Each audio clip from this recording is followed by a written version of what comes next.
Hello, Leah. Hi, How good you doing? morning. So let's see. It's just the two of us at the moment, and has my PowerPoint is pulled up. I am pushing this old computer to its limits. It does not like all the things I'm trying to do at the same time. Um, so let's see. The discussion was closed last night, and I've actually graded it since. So Um, you can see you did quite well. Basically, the way I graded it was if you participated, you got the 1 point, and then based on how much you participated, I awarded extra credit points beyond that. And so I think you got a 4 out of 1, which is like 3 extra credit points. So well done. And some people have already started taking the quiz. So that's one thing in terms of questions. I can't answer any questions related to Unit 1 or Unit 2, um, and definitely no questions related to the tests. Were you in the Zoom last night, the 7:31? Yes, sir. Okay, and I'm going to post that one. So, but by the time this gets posted, people will see that one posted. So, but I'm just saying it just so that everyone is documented. I will post that one. So if anyone wants to use that to help study, they can. Um, okay. I'm trying to think if there's anything else. Basically, my plan for today is to do the ceramics lecture. I have actually posted on YouTube. I haven't like sent a link yet in Canvas, but I have posted the latest videos I did on the art history stuff. So on ancient civilization and then the axial age, basically talking about like immediately before the Bronze Age collapse, and then after the Bronze Age collapse, leading up to the Greeks. So I did those two, and they're both on YouTube. I will be sending links on, just as an email message to everyone. Do you have any questions maybe related to anything else related to Unit 3 or any other part of the course? No, sir, not yet. Okay. All right. Well, then if you're ready, I'm going to start the lecture on ceramics. Oh, make sure to sign in the chat, and hopefully if people do show up, they will pipe up a little bit, and I will remind them to also sign in the chat. Okay. So we're gonna go to share. Then we're pulling up the PowerPoint slideshow. Let's start from current slide for now. Okay, so what I have done so far for Unit 2 is I've lectured the art history stuff, which is all of this material and all of this material. And there's a in this lecture, it's mostly, I mean, I don't know, there's some main core concepts, um, but probably the most important thing is knowing which are the works of art that are definitely going to be appearing on quizzes and tests in the future, like the Victory Stele of Naram Sin right there. Um, the bust of Queen Nefertiti shows up a lot, and the Palette of Namur shows up a lot. Now, things like Pyramids of Giza might show up as extra credit questions or might show up as like a slide reaction, especially if I use like a different view. Um, and same with like the seated statue of Khafre might show up as an extra credit. Statue of Gudea might also show up um, as an extra credit.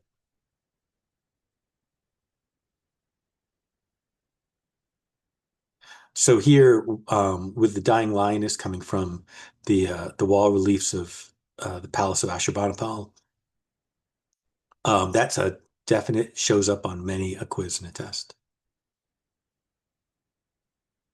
Okay, so when we get done, we kind of wind up talking about Greek ceramics, and so that leads to this lecture.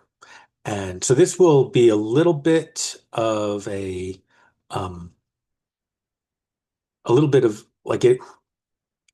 Some of what I covered in some of the Zooms yesterday covered some of this. So there's going to be some reiteration.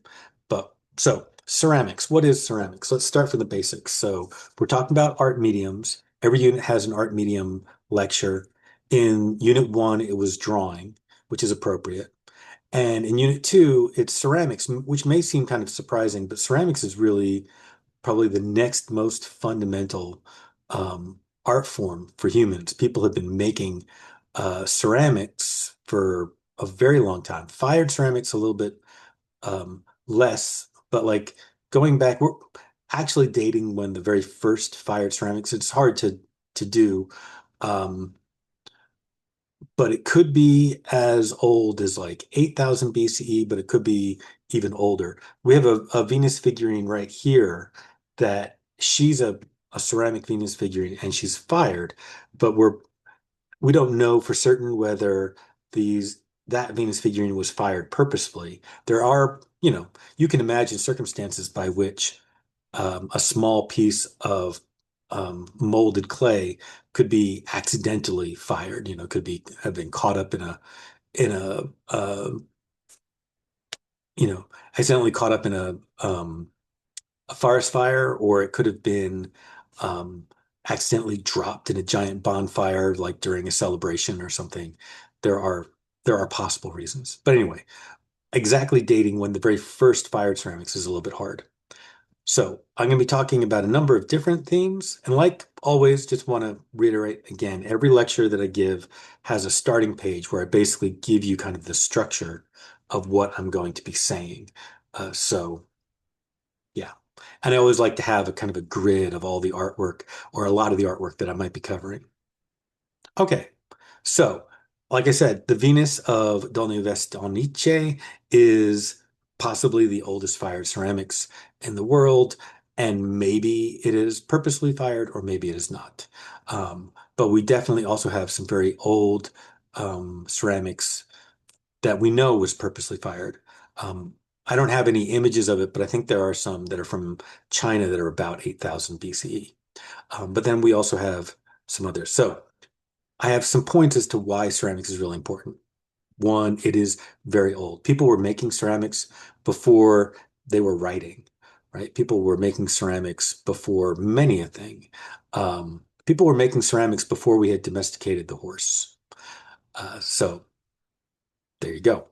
Um, and it's ubiquitous, which means that it is spread all over. Like that, once people started making ceramics, we see that culture spread to like cultures all over the world. So there's very few human cultures out there. There are some, but there are very few human cultures out there that have no tradition of ceramics, um, no means of making and producing ceramic vessels. It is a pretty common feature of human culture, human existence. And it is um, it is actually really useful from the point of view of archaeologists because ceramics allow us to date archaeological layers way more accurately uh, than like carbon dating. Like oftentimes, like let's say if we're in um, parts of Jerusalem in and we're looking at layers that are maybe around 600 to 500 BCE. The carbon dating can maybe give us precision, like if we have some carbon dating material that could be carbon dated, gives us precision maybe within 150 years. So if we're thinking 600 to 500, that doesn't really help us very much. But shards of ceramics can date a layer within 15 years. So it is a very useful part of the scientific study of human civilization. Um, and anything else I want to say? Yeah. And one of the reasons for that is because the shards, when ceramics are kind of brittle, they're breakable like a ceramic vessel. But once it's been broken down into little pieces, those individual shards are almost indestructible. They can sit in the soil forever. And and if you see just a little tiny marks, an expert in that field could be like, oh, I know exactly what kind of vessel this is. I know exactly what kind of decoration this is. This is from this time period. So that's pretty amazing. So in this lecture, besides me arguing just the general importance of ceramics, I think there is another point I want to make about the importance of ceramics beyond the ones that are listed there, the ones I discussed, which is that ceramics is gorgeous, is beautiful. And we're going to get to that as we look at works. I think I am not a ceramicist. I am not a three-dimensional artist. I make drawings and paintings, but I love ceramics. When I go to museums, I love to look at ceramics. Okay, so another thing that we learn in this lecture is um, the differences between the different ways that we make ceramics. So hand building versus um, wheel throwing. And then within hand building, there are three main types of construction methods. So there is the simplest, which we call a pinch pot, which is demonstrated right there, where you're basically squeezing, pushing, pulling, molding the clay. And you works really well for small little pots, pinch pots, and can, as a method, it can go a little bit larger. It gets less and less useful as a construction tool or construction method, the larger you go. There's slab building where you roll and press the clay into slabs so that you can cut into rectangles, and then you kind of start affixing them to each other to make like box-like kind of vessels. Or even cylinders, because you can wrap that. You can make that slab make a circle, right? And it becomes a cylinder. Then you just have to put a slab bottom on it, and you've got yourself a cup. So there's slab construction, and like so, this laughing figure from the Veracruz culture, which is Latin America, kind of south of Mexico, or the southern part of Mexico, and into like Honduras and El Salvador. And Anyway, that's slab construction there primarily. And same with this vessel right there. And then lastly, there is coil building. And coil building is where and you can see an image of Maria Martinez work on a coil built pot, right? She's using a wooden bowl as a starting point, right? The wooden bowl kind of like is your beginning structure, and then she starts from the center of that, and then she slowly spirals the coil further and further outward, right? But always touching. So it then becomes and it starts to build the form. And then when you get to the edge of the bowl, you just start building upwards, right? And and finish the pot. And so this storage jar right there, right, that work is coil built. Like a lot of people, when they think of coil built, they think of things done by, like middle school students and they're kind of clunky looking and they're kind of like all over the place. But you can, using coil construction, you can make extremely symmetrical, extremely accurate, and extremely kind of smooth. You can come back to that coil and just smooth that surface, and you can make it look. Now, when you look on the inside, you can tell, oh, it was built by coil, but from the outside, it's almost impossible to tell. Okay. So another main content that I want everyone to know, and will be the kind of thing that shows up on tests, is the idea of clay bodies, right? The type of clay that you use changes the kind of vessels that you make, right? There are different kinds of clay, and we divide the clay types into three main bodies. But I want to first emphasize that this is really much more of a spectrum than it is three specific kinds, right? Because every ceramicist has their own formula as to, like right now, Ian, our ceramicist, he's doing tests on a new clay body, trying to get the exact perfect clay body that he wants. And I mean, the tests are incredibly scientific. Like he has to boil them and then weigh them and then boil them again and weigh them to see which samples are the right ones, and therefore which is the right clay body for what he's going for. It's it's very intense. So, but as a spectrum, it goes from the softest and the most porous, and we would call that earthenware, right? Or terracotta. And then at the other side, we have the most brittle and the least porous, like it's got a glass-like surface almost automatically, even without a glaze. Um, and that is porcelain. And then in the middle, which is kind of like a little bit kind of combines some of the qualities of both, but also has its own sort of properties, is the is what we call stoneware. Stoneware is generally the strongest of the three, right? Because the earthenware is less dense, right? Whereas the porcelain, because it's so hard, it's brittle, right? But in the middle, the stoneware, which is denser and heavier, is also the strongest. In fact, I have a funny story about this. When I first started teaching, very first class I was teaching was art appreciation class, and I was teaching at a community college in Indiana. And a friend of mine who was the ceramicist there, he said, you should bring your class by the ceramic studio. So we started doing that where we would, on the day that we were talking about ceramics, we would go walk across the street and head to the ceramic studio. And and then Kevin would do some demos and talk about ceramics. And one of the things he would do is he talk about the differences between earthenware, stoneware, and porcelain. And he'd say, stoneware is really strong. It's in fact, it's so strong. And he'd take his coffee mug that was in his hand. He'd finish it, like drink the rest of it, and say, so strong, I can nail this nail with this mug, right? And he'd then take the mug that he was just drinking out of, and he'd take this big giant nail that's like, hold on, there you go, like that big, right? And then he'd put it against the wooden post on in the center of the room, because it was an old warehouse. And he would just go like this, right? And everyone in the class would all like this because everyone is anticipating shards flying everywhere. But now what they don't know is that he built that mug specifically to be extra strong. It had an extra solid base at the bottom. It was tough, right? He knew exactly what he was doing. He also knew that the wood that he was nailing into was really soft, so the nail was just going to slide right in. But still, he nailed that giant nail into that piece of wood easily. Like just took 3 hits with his mug, and yeah, everyone is very impressed by that. So there you go.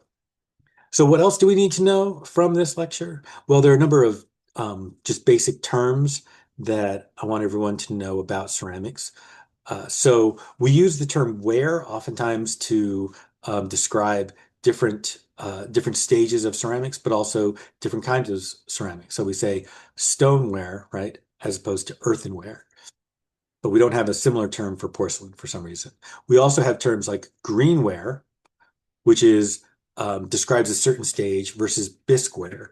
So greenware is ceramics that has been made and is in the process of drying, but has not yet been fired.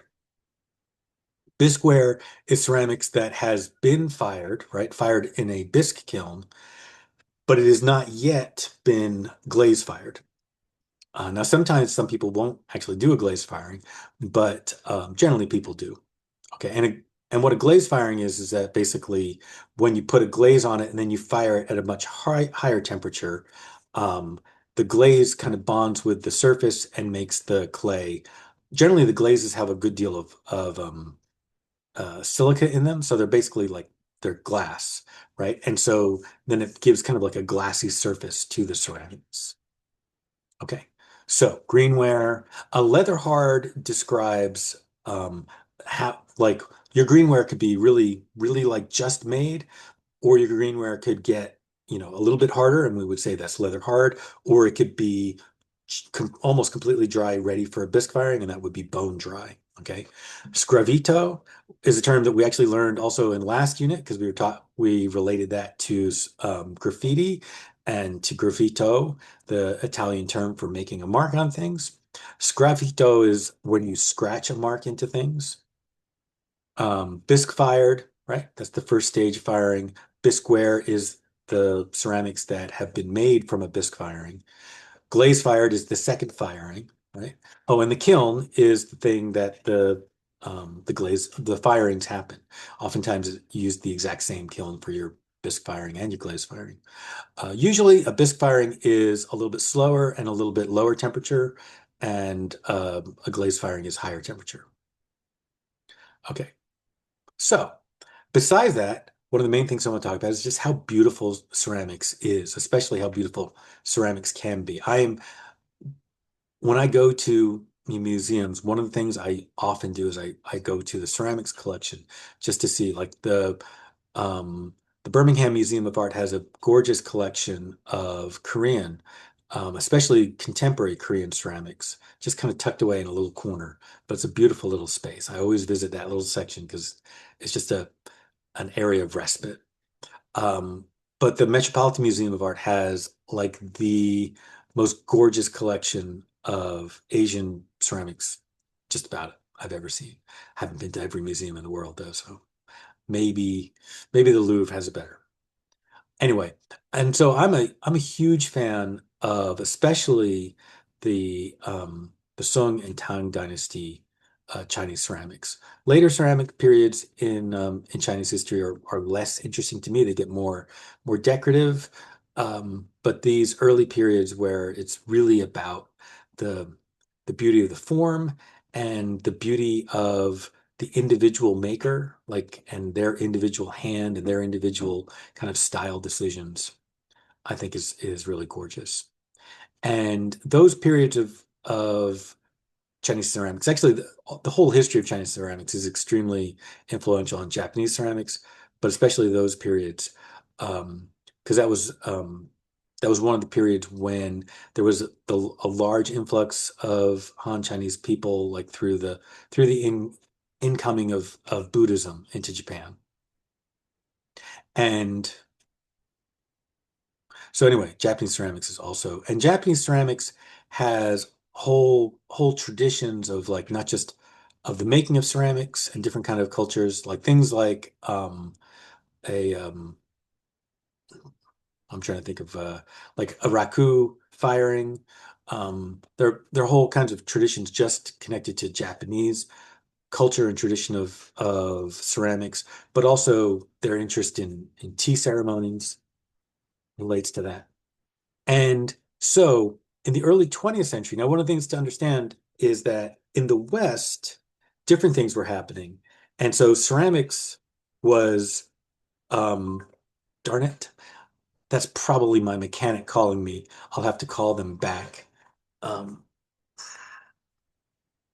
yes, it is. And there we go. I will have to call them back in a little bit. Anyway, what was I saying? Oh yeah, so in the 20th century, by the time we got to the 20th century, in North America and Western Europe, the traditions of ceramics had become so mechanized, so industrialized that it was less an art form and more just a factory production for and the tradition of like an individual potter or a pottery or a ceramic studio where a single potter and his assistants and his apprentices would work or was almost completely lost in Western Europe. And at that time, there was a Japanese artist, ceramicist named Agata Kensen, who was very interested in the culture of ceramics and also in spreading it.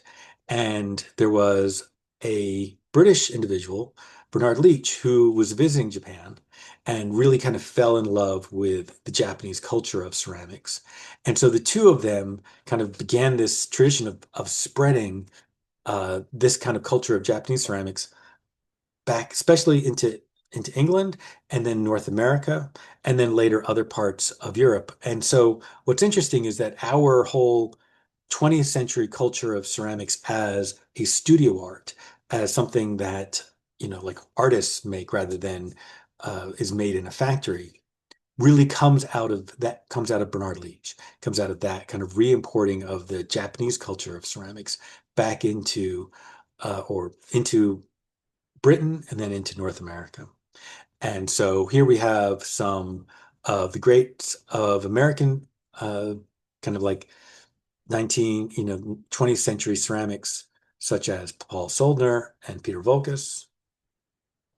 And then I have a collection of contemporary ceramicists. Many of these people are people that I know. So earlier, when I was talking about the ceramicist who hammered the nail in with his mug, that was Kevin Hughes, who is right here, that vessel right or that form right there. Over here is Al Holland, who used to teach here at MEW. These vessels up at the top are by Ian Childers, who actually teaches at MEW right now and is a great friend of mine. Over here is Judith Pointer, and over here is Errol Willett, both ceramicists that I met when I was teaching a sabbatical replacement position at at Centre College in Kentucky. All right, let's move on to the next. Whoop. Here's some more contemporary ceramicists, including Rebecca Warren, who famously never fires any of her pieces. So it's unfired clay, which means it won't last forever. And lastly, in this lecture, I just want to talk very briefly about how when we talk about ceramics, we primarily are talking about vessels, but we also have to remember that in around the world, the culture of making ceramic figurative works, little figurines or bigger figurines, or even life-size figurines, um, does exist and has existed for a long time. We tend to from a Western bias, we tend to think of ceramics as vessels because we think kind of like we start from the point of view of the Greeks, right? The Greeks made ceramic vessels and then they made sculptures out of bronze and sculptures out of marble. But ceramics is a fine tool for making sculptures. And then lastly, we get back to the history of Greek ceramics. And just kind of going through. So the main things to know from this is number one, understand the difference between the geometric period versus the later periods. And then I'm talking about the transition from the geometric. We get into this kind of in-between period, which art historians still to this day, although it's changing, call the Orientalizing period or the Orientalizing influence period. I prefer the period of Persian influence or Eastern influence, but especially Persian influence, because although they weren't necessarily influenced by Persia directly, they were being influenced by the the Greeks, the Lydians, the Lycians, who were living under Persian rule and who were themselves being heavily influenced by the Persians. And this introduces a much more fluid approach to figures. Like if you notice in the geometric period, there's narrative and there's figurative art, but it's much more geometric, much more still, organized into just lines and triangular shapes. Um, and and then also a lot more of the vase is covered with very of non-figurative geometric patterns. By the time we get to the Persian influence period, the vases are covered much more with imagery. It's much more just animal imagery, but the imagery is more fluid, a little bit, but also stylized in a different way. And then that leads to the Greeks coming up with their own kind of interpretation of this, where they take this Persian influence style and they make it their own. They make it figurative with human figures, and it becomes what we call Greek black figure pottery. And in black figure pottery, uh, they leave like little kind of like sections, right? It's they have sections of decoration, sections that they just paint purely black, and then little windows, like usually the widest part of the pot, windows where they keep it the color of the red clay, and then in that they then paint the figures, and they paint the figures black, right? With a black slip. And then they scratch away all the lines with like a hard stylus, like a metal, you know, needle point. Okay. And then so that's how they make all the line work. And so you can see like here on these figures, it's just basically giving us the lines that show us where the arms are, how the arms overlap the other parts of the body and the muscles and stuff like that. Not a lot of line work. But in some black figure, like here on the Achilles and Ajax amphora, it's like really intricate into like all the detail of the patterns of the fabric and stuff like that. Black figure then leads eventually to red figure. And for me, this is a really important transition. I cover this in a number of ways in the next two lectures. But for right now, I just want to say, like, for me, the reason why it's really important is because there's kind of a mental shift that occurs here where the artists have to think about instead of painting the figures directly, like painting them with their paint, right? With their slip, with the glaze. They instead have to paint the figure by leaving the figure blank. By painting the space around the figure, they paint that black and they leave the figure itself the color of the red clay that the pot is made out of, right? So another advantage here is that in the red figure, they're no longer using a stylus to do the line work. They're using a brush like to do the line work. And that gives maybe a more fluid line. But for me, the most important thing is this like whole different way of thinking about positive and negative shape. That here originally on the black figure, it's the positive thing, the person is the positive mark that I put down is that positive shape. Whereas in red figure, the positive mark, the positive thing is the black spaces around the figure, but the positive object is the negative space left behind, right? Does that kind of make sense? Or, yeah, so anyway, that's where Yes, we're going sir, to it does. end. All right, Alea, any questions? No, sir. All right. So that will be the end of the lecture. Sorry, I got interrupted by my mechanic calling to let me know my car is ready. I'm hoping that's what they're calling me about.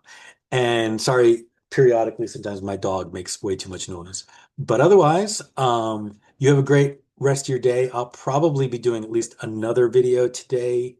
I'm trying to catch up so that I have everything done for units 1 and unit 2. All right. Do you have any questions at all? No, sir. Okay. All right. We'll speak to you later. Thank you. Bye. Bye.